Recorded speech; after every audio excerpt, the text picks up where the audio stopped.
अल्लाह ने इस दुनिया को बनाया है, हम सब लोग बखूब वाकिफ है इससे। और इस पूरी दुनिया में एक ऐसा देश है जो तालीम में और खेल में, स्पोर्ट्स में और टेक्नोलॉजी में खूब तरक्की कर रहा है, और उस देश का नाम है भारत, हिंदुस्तान, इंडिया। और इस इंडिया में बहुत से नौजवान रहते हैं, और इस इंडिया में बहुत से नौजवानों में जोश भी है, टैलेंट भी है, जज्बा भी है। और ये टैलेंट, जोश, जज्बा, पागलपन, दीवानगी का मरकज मुझे बिहार में नजर आता है।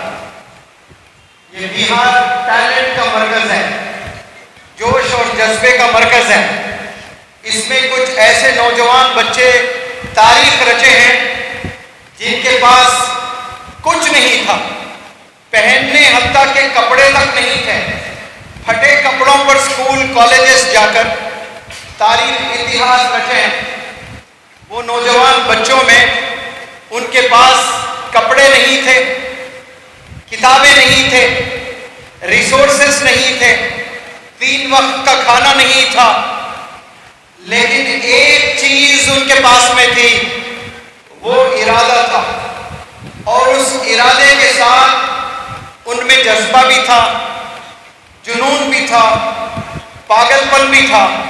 और वही जोश, जुनून, जज्बे को लेकर बिहार के नौजवान बच्चे, जो पहले हिंदुस्तान का सबसे टफ एग्जाम माना जाता था यूपीएससी, अब पूरे वर्ल्ड का सबसे टफ एग्जाम होता है यूपीएससी का। भारत में जो एग्जाम होता है, पहले सिर्फ वो भारत का सबसे टफ एग्जाम था, अभी पूरे वर्ल्ड का सबसे टफ एग्जाम कहला जाता है।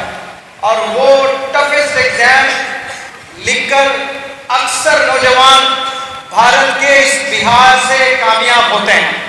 इससे मालूम ये होता है उनके पास में कुछ नहीं है, लेकिन इरादा है और जोश है।